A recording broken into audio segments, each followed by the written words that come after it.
Bonsoir à toutes et à tous, bienvenue dans cette édition d'information dans l'actualité de ce 16 novembre 2025. C'est un symbole de modernisation, de volonté politique, mais surtout la Guinée qui avance. Le chef de l'État, président Mamadou Doumbouya, a inauguré ce samedi l'échangeur de Bambeto, une infrastructure moderne qui va transformer durablement la circulation, réduire les embouteillages et fluidifier les déplacements. Et puis lancement du deuxième tour de la campagne nationale de vaccination des enfants de 0 à 23 mois et d'administration de la vitamine A aux enfants de 6 à 59 mois. Hélène Keller International, l'UNICEF et l'OMS accompagnent les opérations. Enfin, le ministère de la Jeunesse offre des ordinateurs au Conseil national des jeunes de Guinée. L'idée de rendre plus opérationnelle cette fêtière dans ses activités de promotion des valeurs de la jeunesse guinéenne. Voilà pour le sommaire. Encore une fois, bonsoir à tous. C'est un symbole de modernisation, de volonté politique, mais surtout de la Guinée qui avance. Le chef de l'État, président Mamadou Doumbouya, a inauguré ce samedi l'échangeur de Bambeto, une infrastructure moderne qui va transformer durablement la circulation, réduire les bouchons et fluidifier les déplacements sur ce axe stratégique. Ce moment fort vient donc couronner un chantier lancé il y a plus de 3 ans lorsque le chef de l'État, Mamadou Doumbouya, posait le 13 avril 2022 la première pierre de ce projet ambitieux. Ce jour, c'était une promesse. Aujourd'hui, c'est une réalité. Fatoumata Kourouma. À Conakry, une page d'histoire s'est écrite aujourd'hui. Au cœur de Bambeto, ancien épicentre de tensions devenu symbole d'apaisement et de renaissance, des milliers de citoyens ont afflué pour accueillir le chef de l'État dans une ambiance de ferveur populaire. Une cérémonie solennelle rassemblant autorités civiles et militaires, partenaires techniques et financiers, diplomates, sages et habitants de toute la zone. Dès son arrivée, le président Mamadou Doumbouya a été salué par une foule reconnaissante, consciente de la portée historique de ce moment. L'inauguration officielle de l'échangeur de Bambeto, un ouvrage stratégique qui transforme durablement la mobilité urbaine dans la capitale. Les allocutions se sont ensuite succédées. La gouverneure de la ville de Conakry a ouvert la série de prises de parole, souhaitant la bienvenue à l'ensemble des participants et rappelant les chantiers majeurs déjà réalisés dans les quartiers stratégiques de la capitale. La ville de Conakry étant la capitale politique, économique et sociale de notre pays, la réalisation de cet ouvrage magnifique, grâce à la volonté du président de la République, Mamadou Doumbouya, et son engagement résolu en faveur du progrès, mais aussi l'accompagnement de qualité de nos partenaires au développement, notre pays, Conakry, connaît aujourd'hui une transformation qualitative. L'échangeur de Bambeto, mais aussi de Kagbele, sans oublier de 36 dans Sanoya, marque une étape majeure dans le développement de notre capitale Conakry. Celui de Bambeto s'inscrit pleinement dans une dynamique de symbole, la ferme volonté de bâtir une Guinée moderne et prospère. Situé au croisement des principaux axes routiers de Conakry, le carrefour de Bambeto connaissait depuis des années une congestion devenue insoutenable. Le rond-point saturé ralentissait la circulation, entravait les activités économiques et compromettait la fluidité urbaine. Avec cet ouvrage moderne, fruit du pilier 3, infrastructure, transport et technologie du programme Simandou 2040, la transformation est à la fois radicale et spectaculaire. En l'espace de quelques jours, nous avons marqué notre histoire. Le 11 de ce mois, nous étions à Moribaya pour lancer le projet le plus grand de l'Afrique de l'Ouest. Et récemment encore, le 12, c'est le forum de l'intelligence artificielle qui a appelé toute l'Afrique en Guinée. Et aujourd'hui, le 15 novembre, nous sommes ici pour inaugurer avec vous, Monsieur le Président, l'ouvrage moderne de Conakry, que vous-même avez posé la première pierre. Et encore, on est là ce matin où ce chantier, vous l'avez suivi de bout en bout. Nous avons observé vos visites nocturnes, Monsieur le Président. Vous avez suivi ce chantier avec beaucoup d'attention. Et je peux vous rassurer aujourd'hui que ce chantier a été construit selon le nombre prescrit dans les cahiers de charges. Les infrastructures modernes de Conakry, elles en font partie. Aujourd'hui, Conakry change de visage, Bambeto change de visage. Situé au cœur de la capitale, c'est un carrefour où nous connaissons beaucoup d'embouteillages dans le passé. Et aujourd'hui, il fait plaisir de passer à Bambeto sans vraiment se soucier des embouteillages. Et ça, c'est grâce à votre leadership, Monsieur le Président. Sous votre impulsion, le gouvernement a décidé désormais d'apporter une réponse visible et durable à toutes les infrastructures grâce au programme de Simandou. Il est important de souligner que le projet intègre également les ouvrages d'assainissement et d'éclairage public. Bambeto, cet ouvrage vous appartient, c'est votre œuvre. Vous avez participé à 70% à la construction de cet ouvrage.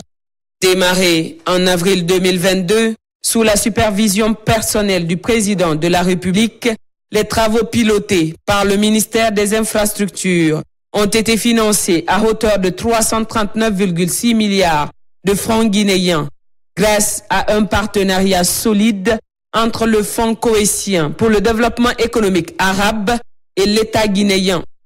Le président du fonds a salué la qualité de cette coopération et adressé ses félicitations au chef de l'État pour cet accomplissement majeur. Permettez-moi, Son Excellence, tout d'abord, d'exprimer ma profonde gratitude au gouvernement de la République de Guinée pour l'accueil chaleureux, l'hospitalité remarquable et l'excellente organisation de cette cérémonie d'envergure. Je souhaite également adresser nos sincères remerciements à l'ambassade de la République de Guinée au Koweït pour son rôle diplomatique actif dans le renforcement des relations de partenariat avec le Fonds cohésien et pour sa contribution à la concrétisation des aspirations de développement du gouvernement guinéen. La cérémonie d'aujourd'hui va au-delà de l'inauguration d'une infrastructure. Elle marque une étape majeure dans le renforcement du partenariat solide et croissant qui unit l'État du Koweït et la République de Guinée. Le gouvernement de la République de Guinée a toujours démontré une efficacité remarquable, ainsi qu'un leadership exemplaire dans la planification et la mise en œuvre des initiatives de développement à travers le pays.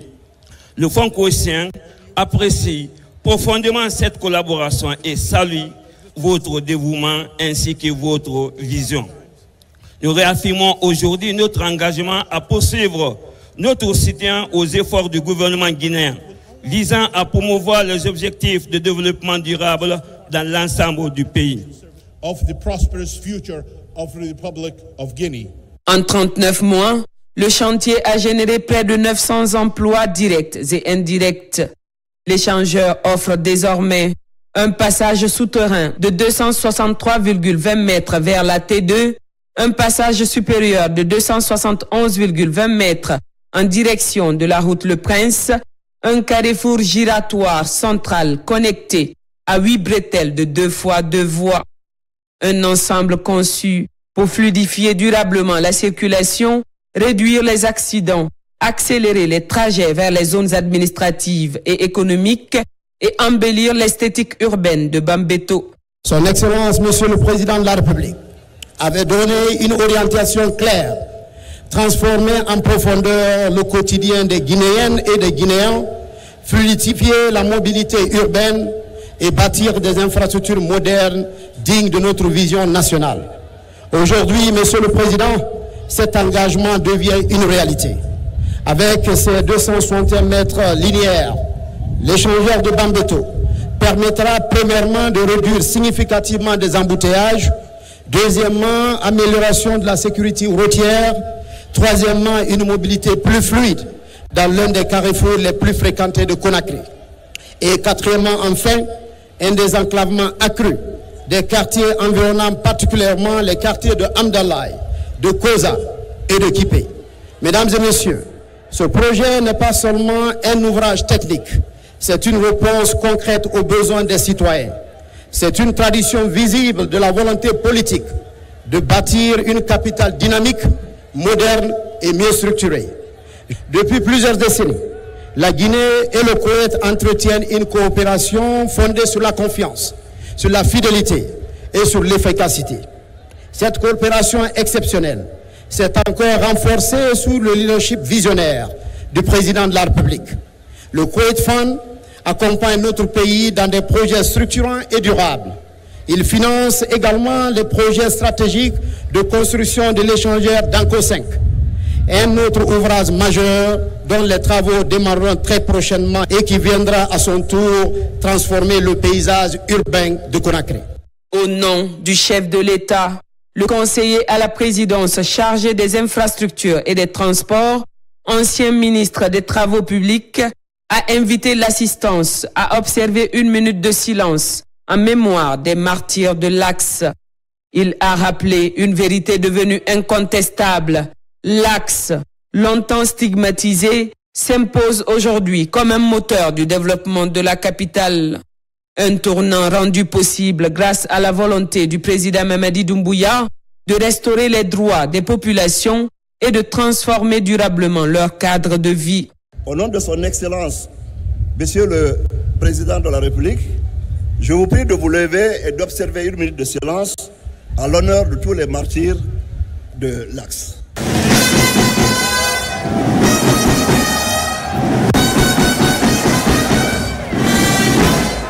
Le 13 avril 2022, j'étais ici aux côtés de son Excellence, Monsieur le Président de la République, pour la pose de la première pierre de cet échangeur. Aujourd'hui, nous sommes de retour pour procéder à son ouverture officielle au bénéfice de la fluidité de la circulation, du dynamisme économique et du développement harmonieux de cette zone stratégique. Cet échangeur n'est pas seulement une structure, c'est un symbole et une force motrice du progrès. Il s'inscrit dans la vision, dans la dynamique du programme Simandou 2040, notamment dans son pilier 3, infrastructure, transport et technologie. La vision du chef de l'État repose sur 3 axes prioritaires de la refondation. L'axe social, établir et consolider le vivre ensemble. Il faut rappeler qu'avant le 5 septembre 2021, les populations de Hamdallah, Bambeto et Koza étaient souvent stigmatisées et victimes de discrimination. Aujourd'hui, grâce aux actions du président Mamadi Doumbouya, l'Axe est devenu un espace de paix où les manifestations intempestives ont disparu grâce à la main tendue des autorités et aux efforts constants de réconciliation. Dans cet esprit, la visite du président au cimetière de Bambeto le 27 septembre 2021 pour honorer la mémoire des victimes des répressions politiques restera un acte fort et symbolique. Le chef de l'État a également ordonné la restauration des droits des citoyens injustement déguerpis à Koza, Bambeto, Hamdallah, Koloma, Kaporaï, Dimes et Kipé. Ils ont été indemnisés, rétablis dans leurs droits fonciers et accompagnés pour construire dignement leur vie. Monsieur le Président de la République a séché leurs larmes. Par ailleurs, les événements tragiques du 28 septembre 2009 ont profondément marqué Bambeto. Un procès historique a eu lieu, des condamnations ont été annoncées, un fonds spécial d'indemnisation des victimes a été mis en place. Les indemnisations sont en cours. L'axe économique, économie compétitive et inclusive, cet échangeur contribue à la transformation structurelle de l'économie guinéenne, l'amélioration de la circulation des biens et des personnes, la réduction des embouteillages, le renforcement de la sécurité routière, la stimulation des investissements dans la zone. L'axe politique, qui est le 3e axe, bâtir un état de droit avec des institutions fortes et crédibles. Il convient de saluer ici la participation massive des citoyens de Bambeto au scrutin référendaire du 21 septembre 2025 qui a conduit à l'adoption de la nouvelle constitution qui marque le retour à un ordre constitutionnel normal fondé sur des institutions de gouvernance participative, stable et respectée. Dans un geste symbolique fort, il a été annoncé que l'ouvrage portera officiellement le nom Échangeur de Bambeto. Un hommage direct aux habitants qui ont vécu, accompagné et parfois subi les contraintes de ce vaste chantier. Dans le cadre du programme Simandou 2040 qui comprend 122 mégaprojets et 36 réformes, l'objectif est de doter notre pays de réseaux routiers modernes répondant aux meilleurs standards internationaux. L'échanger de Bambeto est une avancée majeure dans cette dynamique nationale. Pour honorer la contribution des populations de Bambeto à la paix, à l'unité et à la stabilité de la nation, Son Excellence, Monsieur le Président de la République, a décidé que cet ouvrage porte officiellement le nom Échangeur de Bambeto. En mémoire des victimes, je tiens enfin à saluer les braves populations de Bambeto pour leur coopération exemplaire. Tout au long des travaux, aucune manifestation, aucune destruction des biens, aucune entrave. La cérémonie s'est conclue par les prières et bénédictions du grand imam de Conakry et de l'archevêque de l'église anglicane, scellant ce moment d'unité nationale.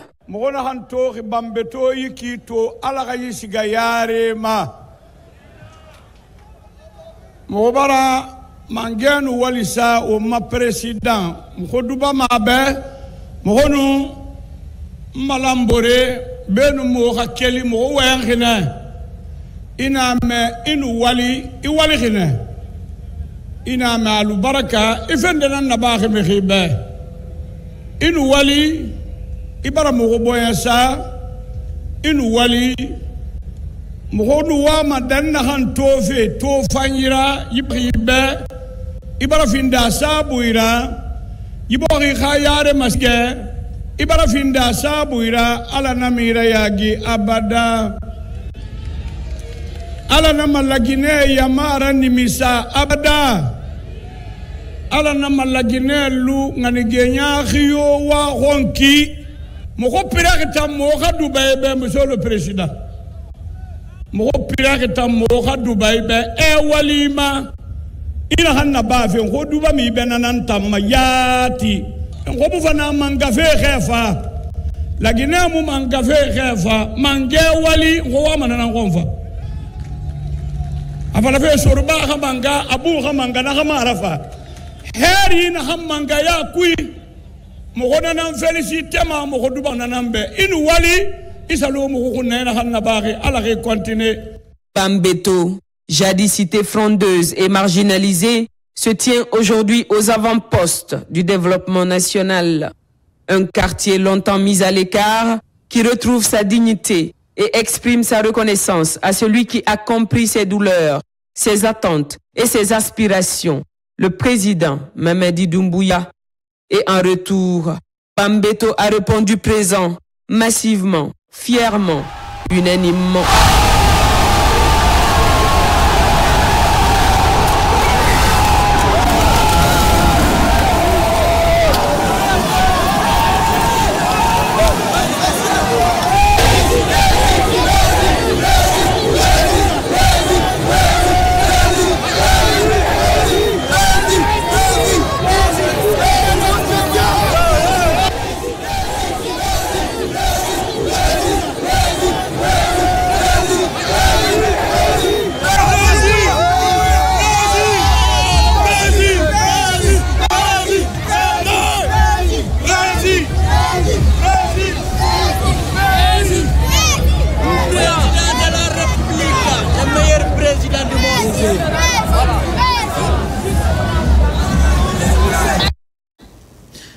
Dans le reste de l'actualité, au niveau de la plateforme portière, le navire dépôt flottant de carburant est transféré vers un nouveau quai à ligne de mire, libéré de l'espace et faciliter l'accostage du navire, une démarche de fluidité inscrite dans le registre des efforts de décongestion portière. Fodé Camara.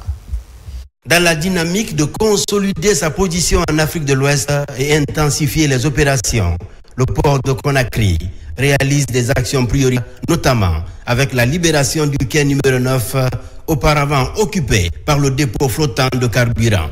Une plateforme installée suite à l'explosion du dépôt d'hydrocarbures. Aujourd'hui, le dépôt de carburant Al-Bayrak TS, on va le déplacer vers le Dorfen qu'on vient de mettre en place. Ainsi, on pourra utiliser le quai 9 pour les navires.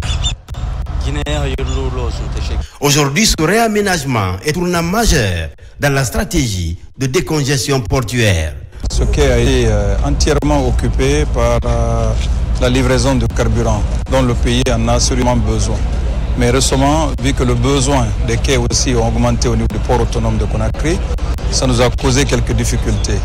Donc nos partenaires à le port de l'autre côté, ensemble, on s'est donné l'idée de faire un autre quai dédié au navire de carburant. Donc, ce qui fut fait en 2 semaines, tout le record, parce qu'il fallait faire des tuyaux en sous-mer et aller reconnecter sur la ligne. Mobilisé à titre exceptionnel pour garantir la continuité d'approvisionnement en carburant par le groupe Al-Bayrak, désormais, ce navire citerne et les accessoires dispose d'un nouveau quai, le quai numéro 15. Cette initiative a pour objectif d'accroître la capacité d'accostage du port et accélérer le rythme de déchargement. Ce n'est pas la fin de la crise, de la congestion, mais c'est une réponse appropriée qui viendra certainement soulager les usagers du port de Conakry et les populations d'une certaine manière. Ça a entraîné des travaux supplémentaires parce que c'est un nouveau quai qui a été d'une certaine manière trouvé et aménagé pour permettre aux bateaux entrepôts de hydrocarbures de se déplacer, de libérer ainsi de l'espace au port de Conakry. Cette réorganisation va fluidifier les activités et assurer la continuité de l'approvisionnement. Une nouvelle école pour les populations de Koutaya, commune rurale de Horira, préfecture de Dubreka. C'est une action d'une association de jeunes Guinéens basée en Angleterre et compte ainsi encourager l'éducation dans cette localité. À l'ouverture, une centaine d'enfants étaient déjà inscrits dans cette nouvelle concession scolaire. Moussa Bangoura. Koutaya, un des districts de la commune rurale de Horira, préfecture de Dubreka, bénéficie d'une infrastructure scolaire. C'est un accompagnement de Orbon Guinée, un mouvement de jeunes guinéens basé en Angleterre. Cette infrastructure éducative est composée de plusieurs salles de classe, une direction et un centre informatique. Quand on va voir ces enfants du village, là où il n'y avait pas d'école, ces enfants-là sortir de ce village-là, aller être des hauts cadres, moi, c'est en ce moment que j'aurais dit que franchement qu'on a bien fait. Il y a beaucoup de choses qu'on veut faire ici. Les dortoirs pour les enfants, s'ils n'ont pas là où rester, ils peuvent venir ici, apprendre et rester ici gratuitement. Tout ce qu'on donne ici, c'est gratuit. Cette école représente bien plus qu'un bâtiment. Elle incarne la coopération entre la Guinée et le Royaume-Uni. Grâce à Urban et à ses partenaires, de nombreux enfants auront désormais accès à une éducation de qualité. L'idéal est d'encourager l'éducation des enfants dans cette localité. En plus des programmes enseignés, les cours d'anglais et d'informatique seront aussi donnés avec le soutien des volontaires anglais. Chers enseignants, vous êtes la clé du succès de cette école. Un bâtiment aussi beau soit-il n'a de sens que par la qualité du savoir qui y est transmis. Vous avez entre vos mains l'avenir de ces enfants. Nous saluons ici l'ONG Urban. L'école que nous inaugurons aujourd'hui à Kalegouré est une parfaite illustration de cette dynamique de changement prônée par le chef de l'État. Avant la construction de cette école, les enfants de ce village traversaient ce fleuve de Kalegouré tous les jours pour les centres d'apprentissage. À l'enseignement supérieur, les réformes se poursuivent à tous les niveaux. C'est le cas à l'Institut supérieur des sciences de l'éducation. Une nouvelle étape vient d'être franchie dans la formation des formateurs. L'institution s'est dotée d'un guide d'encadrement des stagiaires, un document essentiel dans le parcours des futurs enseignants. Mamadou Saliouba. À l'Institut supérieur des sciences de l'éducation de Guinée, les réformes touchent désormais l'ensemble des segments de l'institution. Dernier pensée majeure, l'élaboration du livret du stagiaire est fondamentale pour la formation des futurs formateurs. 2022, nous travaillons sur la réforme des programmes. Et le stage pour les enseignants, c'est une activité importante, cardinale, pour la construction des compétences. On est arrivé à élaborer, grâce à un financement de partenaires, un nouveau livret de stage qui voulait, c'est vraiment une version améliorée de ce qui est support théorique et pratique des stages qu'on a organisés depuis la création de l'école normale supérieure. Pour garantir une utilisation optimale de ce document essentiel, les actes de l'éducation s'approprient le contenu du nouveau livre, un document qui définit clairement les règles et les exigences encadrant le travail du stagiaire. Avant, on se focalisait beaucoup plus sur les grilles d'évaluation pour dire qu'on est en accompagnement du stagiaire. Mais aujourd'hui, avec l'appui du programme Apprendre et la volonté des autorités de l'ISEC, on a un livret qui nous permet réellement aujourd'hui d'accompagner le stagiaire en tenant compte de 3 domaines.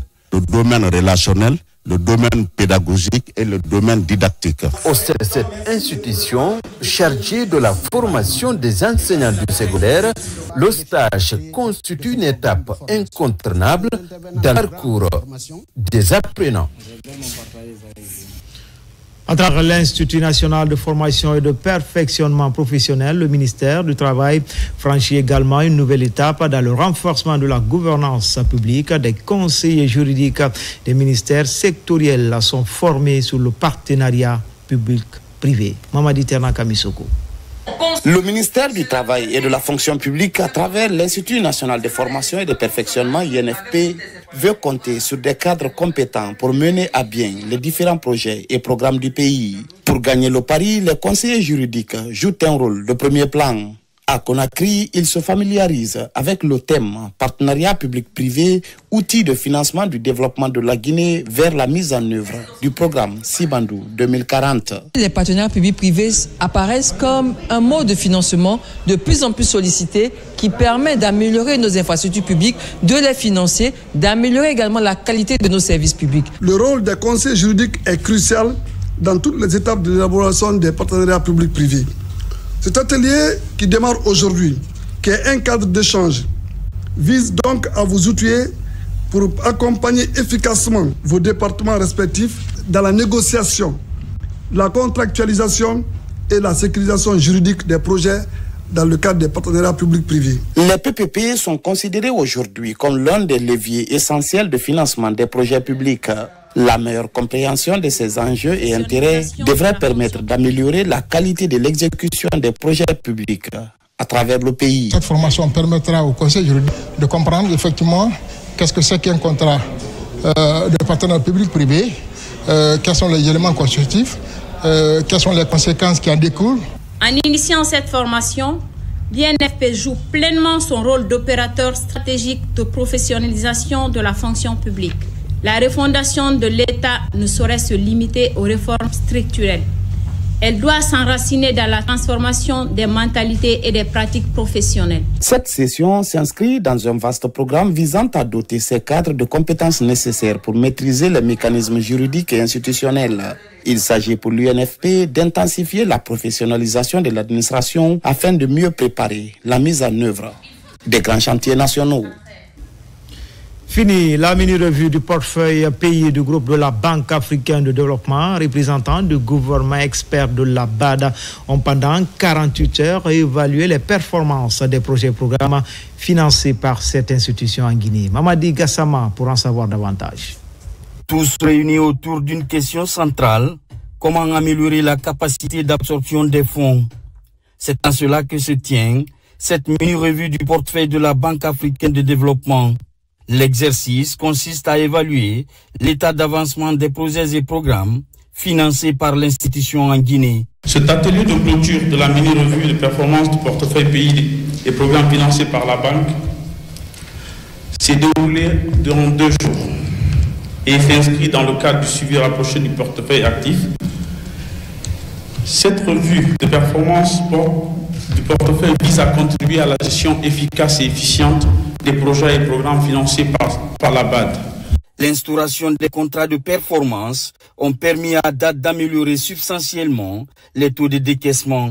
Au titre de l'exercice 2025, une progression notable a été enregistrée, passant de 20 à 50%. La Guinée a félicité parce que, comme je l'ai dit tantôt, nous avons connu une amélioration de la performance du portefeuille. Et le ministre l'a tantôt signifié. Donc il faut féliciter l'ensemble des acteurs, non seulement le gouverneur, la DGIP, la Direction générale des investissements publics, les unités de gestion de projets et en quelque sorte toutes les parties prenantes impliquées dans la mise en œuvre des projets. En dépit des avancées majeures enregistrées, des défis restent encore à relever. Nous avions des défis sur lesquels il faut essayer de travailler pour élever ce taux de 50% à 75% comme cible pour, j'allais dire, l'année à venir, parmi lesquels nous devons améliorer la situation d'indemnisation des personnes impactées par des projets. À date, le portefeuille actif de la Banque africaine de développement en Guinée s'élève à 628 millions de dollars.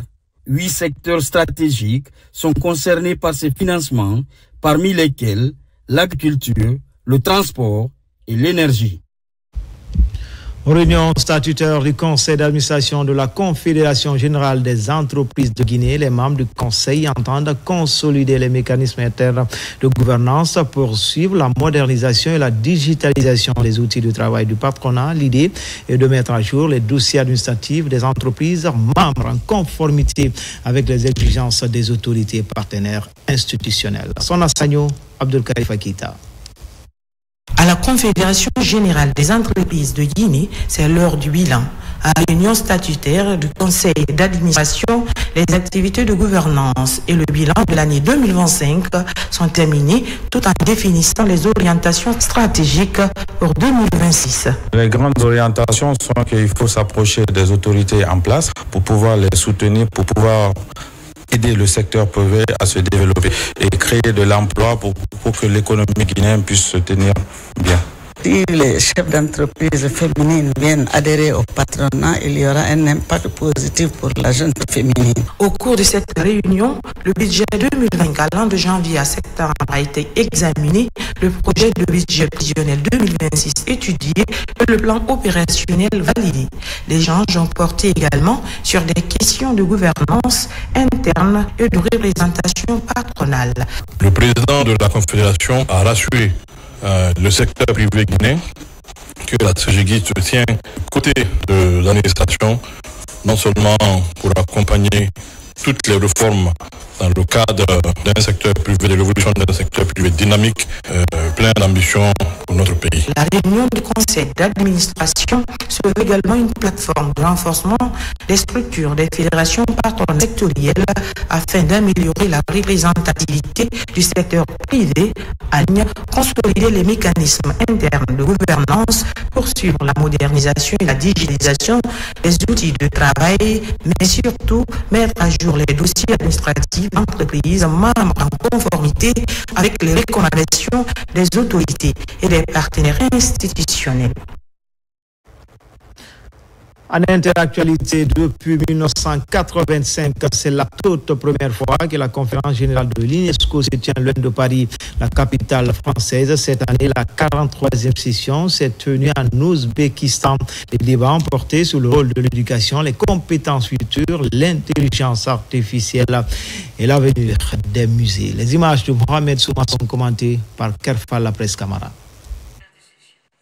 À travers l'ambassadeur de la Guinée en France, la Guinée prend une part active à cette 43e session de la conférence générale de l'Organisation des Nations Unies pour la science, la culture et l'éducation en Ouzbékistan. Une occasion pour le diplomate guinéen de livrer le discours de la Guinée à cette tribune mondiale sur l'avenir de la science, la culture et l'éducation. Au nom du peuple et du gouvernement de la République de Guinée, et particulièrement de son Excellence, Monsieur le Président de la République, le général Mamadi Doumbouya, j'adresse les salutations fraternelles de la nation guinéenne, empreinte de paix, de solidarité et d'amitié. C'est pour moi l'occasion de renouveler les sincères remerciements de mon gouvernement à la communauté internationale dont les appuis multiformes ont permis à la Guinée d'enregistrer des résultats significatifs dans le domaine de l'éducation, de la formation, de la recherche et de l'innovation scientifique. À travers le second pilier culture et éducation du programme Simandou 2040, le gouvernement guinéen attache du prix à la promotion des valeurs défendues par cette institution onusienne. Ces réformes se situent notamment dans le cadre du programme structurel Simandou 2040, accordant une place singulière à l'éducation, la science, la culture et l'environnement en vue de conférer pertinence et efficacité au programme national de développement économique et socio-culturel. Cette session, organisée pour la première fois hors de Paris depuis 1985, va s'étendre du 30 octobre au 13 novembre 2025, placée sous le thème « L'éducation comme outil de transformation, l'agenda post-2030 » centré sur les compétences de demain, l'intelligence artificielle et l'avenir des musées. Comme annoncé dans les titres, lancement du deuxième tour de la campagne nationale de vaccination des enfants de 0 à 23 mois et d'administration de la vitamine A aux enfants de 6 à 59 mois. Hélène Keller International, l'UNICEF et l'OMS accompagnent les autorités sanitaires à réduire la mortalité infantile et garantir à chaque enfant le droit fondamental à l'identité nationale. Abraham Christophe Conté. C'est ici, au centre de santé amélioré Lauriane Doumbouya de Kobaya Plateau, que le ministère de la Santé et de l'Hygiène publique a lancé la campagne nationale d'administration de la vitamine A aux enfants de 6 à 59 mois. Pendant plusieurs jours, des équipes mobiles et agents de santé communautaire vont sillonner les quartiers, villages et centres de santé pour toucher le maximum d'enfants. Professionnels de santé, mobilisés dans cette campagne, votre rôle est central. Je vous invite à redoubler d'efforts, à travailler en équipe et à maintenir le niveau d'excellence que la population attend de vous. L'UNICEF est fier d'accompagner cette initiative aux côtés de l'Organisation mondiale de la santé, du Fonds mondial et de l'ensemble des partenaires techniques et financiers. En unissant nos efforts, nous pouvons ensemble, il nous est possible d'atteindre chaque enfant. Parallèlement, les enfants de 0 à 23 mois recevront des vaccins du programme élargi de vaccination. Une stratégie qui vise non seulement à rattraper les doses manquées, mais aussi à maintenir la protection contre les maladies évitables comme la rougeole, la poliomyélite ou la coqueluche. Autre volet majeur, l'enregistrement des nourrissons de 0 à 6 mois au compte de l'année civile.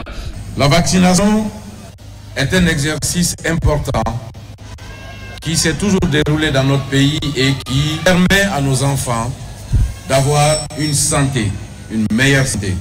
Cette orientation s'inscrit pleinement dans l'action du programme Simandou 2040, notamment à travers son pilier 5 consacré à la santé et au bien-être des populations.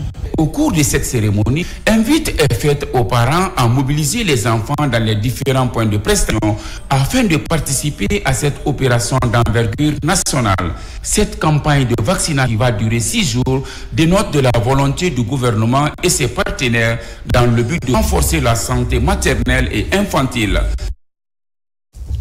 Face au taux encore élevé de VIH en Guinée, le comité exécutif de lutte contre le VIH-Sida multiplie les initiatives de riposte. Des points focaux ont été identifiés puis formés dans plusieurs départements ministériels. C'est pour renforcer leur capacité opérationnelle en matière de communication et de mobilisation des ressources financières. Hadia Toubari.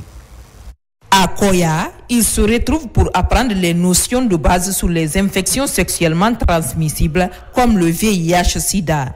Tous sont des points focaux venus de plusieurs départements impliqués dans la riposte contre le VIH-Sida.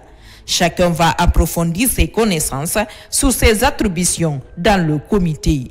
Elle s'inscrit dans le cadre de la redynamisation des actions des comités et le renforcement de la multisectorialité de lutte contre le VIH en Guinée. L'objectif de cet atelier est de former ces points focaux qui n'ont jamais suivi une formation sur une notion de base des IST-VIH-Sida. C'est l'opportunité pour nous de mettre tous les points focaux dans le cadre de la lutte contre le sida au même niveau d'information pour qu'on puisse aller dans une synergie d'action pour lutter contre le VIH pour qu'à l'horizon 2030 par rapport aux objectifs du développement durable, la Guinée soit au rendez-vous des nations. Ce comité multisectoriel de lutte contre le sida est composé de 136 points focaux. Cette formation doit contribuer fortement à la mobilisation des ressources financières en faveur d'une lutte réussie contre le VIH-Sida dans le pays. L'atelier se tient dans un contexte particulier avec la réduction de tous les financements liés au VIH-Sida ainsi que d'autres maladies. Donc le gouvernement doit revoir et les partenaires aussi doivent revoir pour qu'on augmente le financement lié au VIH-Sida. À l'issue de cette rencontre, les participants vont être capables de mener une série de campagnes de communication devant favoriser une bonne maîtrise des moyens de prévention sur les IST, VIH-Sida par les populations cibles. Sécurité routière, des prières et des bénédictions ont été initiées par la Confédération nationale des travailleurs de Guinée en collaboration avec le syndicat des transporteurs routiers. Une cérémonie de lecture du Saint-Coran pour sensibiliser aussi les chauffeurs à la bonne conduite pour éviter les drames sur nos différentes routes. Amadou Baïloubari.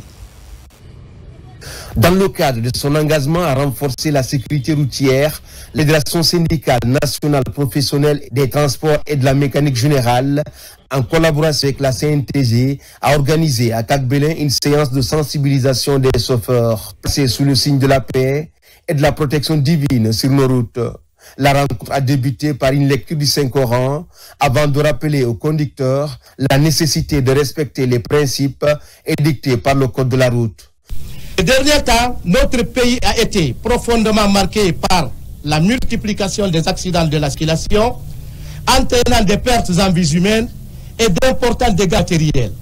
Face à cette situation douloureuse, notre fédération, à travers ses démembrements sur tout le territoire national, a jugé nécessaire de se tourner vers Allah le Tout-Puissant. Si nous sommes retrouvés dans la commune urbaine de Kaleng, au nom de 12 ou 13 communes de Grand Conakry, les 33 préfectures, les sections syndicales des 33 préfectures et les CRD tous ont contribué afin que cela se fasse aujourd'hui. L'objectif visé ici, c'est afin que la Guinée soit protégée contre les accidents de circulation. Dans le même esprit, conférenciers et autorités locales ont interpellé les entreprises en charge de la construction des routes de faire preuve de conscience professionnelle. Vous les chauffeurs, les syndicats, je l'ai toujours dit, vous êtes indispensables, car c'est vous qui transportez tout. Vous avez une lourde responsabilité face au développement de ce pays. Il faut mettre un peu de rigueur, un peu de sérieux, un peu de discipline dans ce que vous faites. La cérémonie a réuni des représentants des 12 communes de Conakry. Un sacrifice collectif a été accompli par les organisateurs pour implorer la grâce divine et bénir les routes du pays dans l'espoir d'une circulation plus sûre. À l'AB, les acteurs locaux de l'ANAFIC améliorent leur connaissance des outils liés au changement climatique et à la vulnérabilité sociale. C'est un projet d'appui à la gouvernance locale. En toile de fond permet aux administrateurs d'élaborer des plans d'action en faveur du développement des collectivités à la base. Sona Sagno commente les images de Sarah Foudine Diallo. Depuis le 5 septembre 2021, la Guinée connaît de profondes mutations dans la gouvernance locale. Au cœur de ces changements, l'Agence nationale de financement des collectivités, ANAFIC, reste l'instrument clé du financement de la décentralisation. C'est dans cette dynamique qu'un système de suivi et évaluation est désormais opérationnel avec la mise en place de kits d'archivage destinés à mieux centraliser les données collectées au niveau des collectivités locales. Il s'agit entre autres, disons, de prendre en compte les aspects liés au changement climatique, c'est-à-dire de formuler des micro-projets résilients au changement par rapport au changement climatique, mais aussi de prendre en compte l'aspect inclusion, genre, et pour prendre en compte les priorités des jeunes, des femmes et des personnes vivant avec handicap dans les collectivités. À l'issue de la formation sur l'opérationnalisation du système de suivi du programme d'appui à la gouvernance locale, les participants maîtrisent désormais les nouvelles procédures et outils de suivi pour une meilleure collecte et analyse des données locales. Les acteurs qui sont sur place sont des acteurs incontournables pour le développement, non seulement pour la base, mais aussi pour le sommet. Et là, cette rencontre est bien spécifique parce que ça nous permet de donner les informations nécessaires sur le suivi et évaluation du programme de l'ANAFIC et ensuite ça nous permet de maîtriser les données. Nous retenons dans ces formations tout l'effort que le gouvernement est en train de faire dans le cadre d'appui au développement à la base, à travers la Banque mondiale cette fois-ci, dans le programme de PGAL2. Donc nous promettons vraiment d'œuvrer à ce que les choses se passent comme ça se doit sur le terrain. La rencontre a réuni à la baie les cadres régionaux et préfectoraux, les secrétaires généraux, receveurs communaux et agents techniques chargés d'encadrer les communes. Anzereko, le gouvernement guinéen, l'UNICEF passe à la loupe la mise en œuvre de leur programme de coopération 2024-2028. Une rencontre stratégique pour évaluer les avancées, identifier les défis et renforcer les actions destinées à améliorer la vie des personnes vulnérables, notamment les femmes et les enfants. Mohamed Saloupaï, Mohamed Lamine Diallo. Le programme de coopération entre la République de Guinée et l'UNICEF couvrant la période 2024-2028 a été validé en février dernier par le conseil d'administration de l'organisation onusienne. Ce partenariat vise à accompagner le gouvernement dans la levée des principaux obstacles qui freinent la pleine réalisation des droits de l'enfant dans le pays. Quelques mois après l'entame de l'exercice, les acteurs se retrouvent pour faire l'état des lieux. Il est crucial que chaque investissement consenti sur le terrain ait un impact concret, durable et équitable. Ceci appelle justement à une gouvernance forte, une planification locale efficace et une implication accrue des collectivités locales et des gouvernorats qui sont en première ligne. Nous sommes venus sur le terrain, voir avec les bénéficiaires, c'est-à-dire les collectivités locales, les autorités à tous les niveaux, pour voir, oui, la réalité des faits. Est-ce que les bénéficiaires peuvent témoigner? C'est-à-dire l'UNICEF dans ses réalisations en termes d'accès à l'eau potable, la santé pour tous. Nous sommes partis sur le terrain, de Bakédou jusqu'à Béa, dans une des CR de Bakédou là-bas, pour toucher vraiment la réalité du terrain. Cette revue annuelle est une étape clé qui permet d'apprécier les progrès réalisés dans la mise en œuvre des activités, tirer des leçons de l'année écoulée afin d'ajuster le plan opérationnel prévu pour 2025-2026. Cette revue nous offre une opportunité précieuse d'évaluer les progrès accomplis, d'identifier les obstacles rencontrés et de définir ensemble des stratégies plus efficaces pour renforcer l'impact de vos interventions sur le terrain. Consolider les efforts conjoints en faveur du bien-être des enfants et des communautés guinéennes, c'est l'enjeu principal de cet espace d'échange entre acteurs de promotion des droits des enfants en Guinée forestière.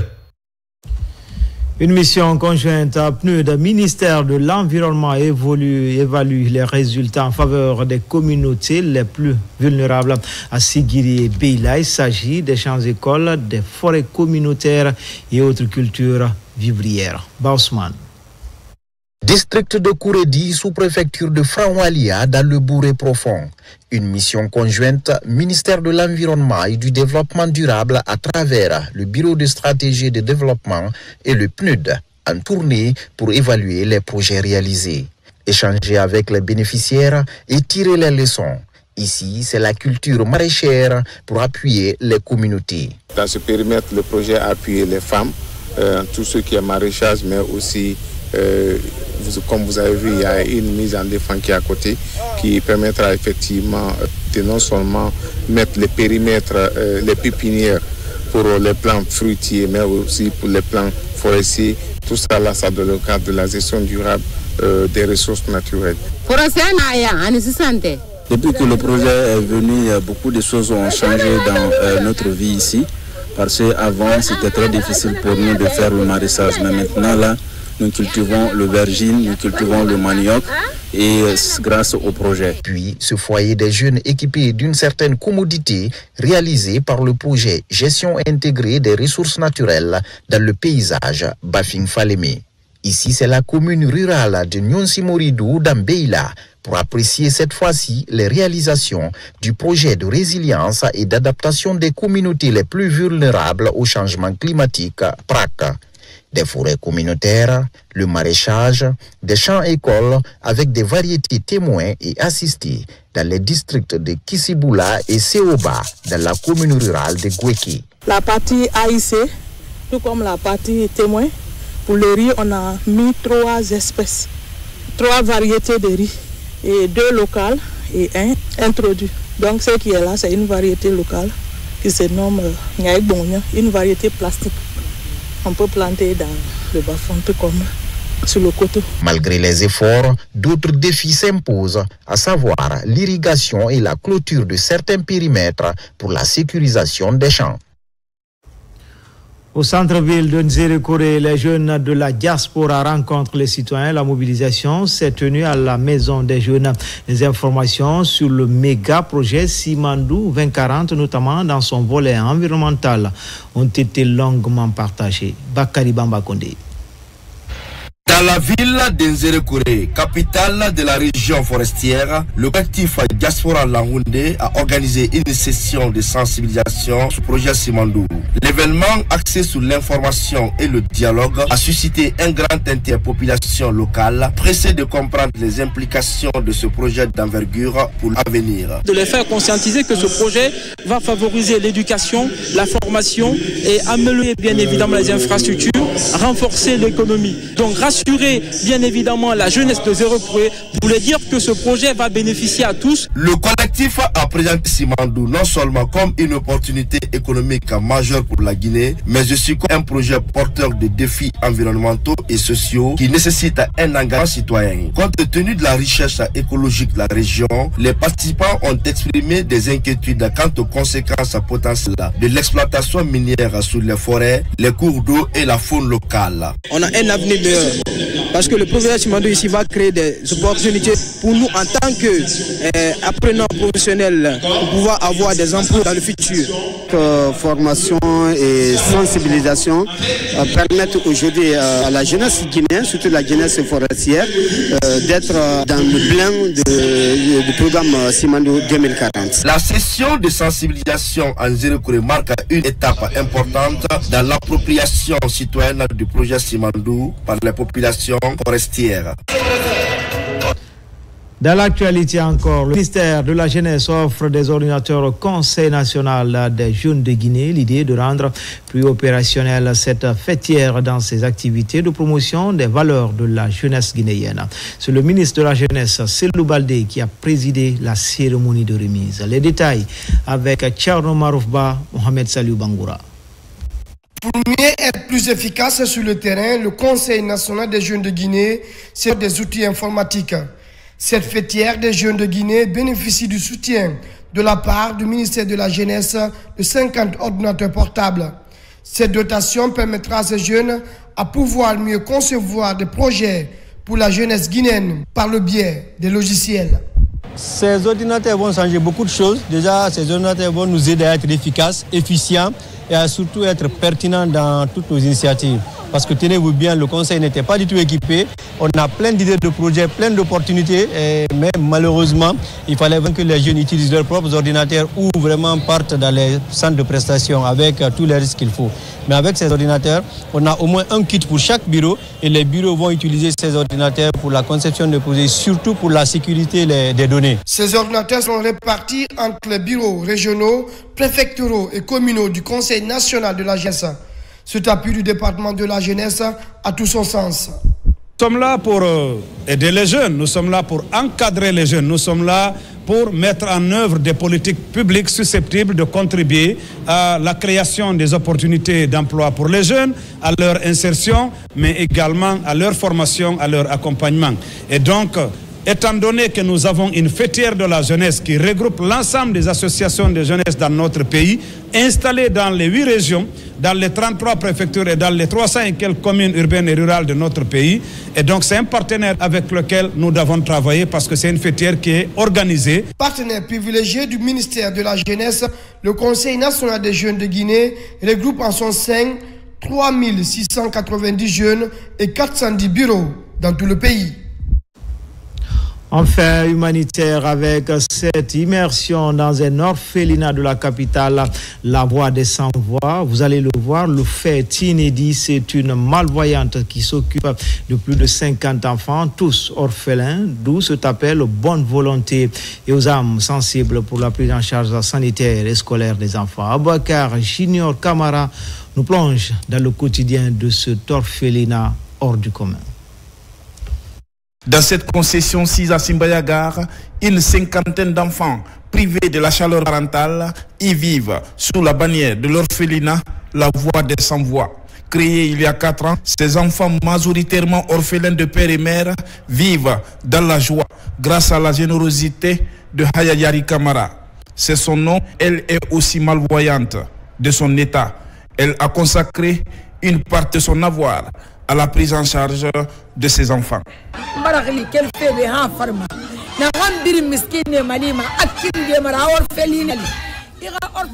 J'appelle les personnes de bonne volonté pour nous aider à sortir de la location.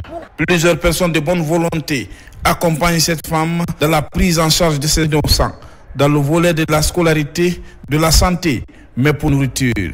C'est le cas de Mme Aminata Sangare, qui aujourd'hui est récompensée à travers un satisfecit de reconnaissance. Cela relève de notre responsabilité à tous d'apporter un sourire et un geste compte et peut sauver des vies. Parce qu'il faut savoir que ces enfants ici présents sont l'avenir, la force et les futurs leaders de notre nation. Donc j'invite aujourd'hui tout le monde à apporter sa pierre à l'édifice afin de contribuer au mieux que l'on puisse au développement socio-économique de notre pays. Orphelinat La Voix des Sans-Voix a aujourd'hui un grand défi à relever. Comment sortir de la maison en location? Cette habitation adaptée aux conditions nécessaires pour l'éducation des enfants. Et c'est ainsi que se termine ce journal. Grand a été le plaisir pour moi de vous servir. L'actualité se poursuit également sur le www.rtgguinée.info. À bientôt pour d'autres actualités sur la Guinée, notre paradis, terre de richesse et d'innovation. Inch'Allah.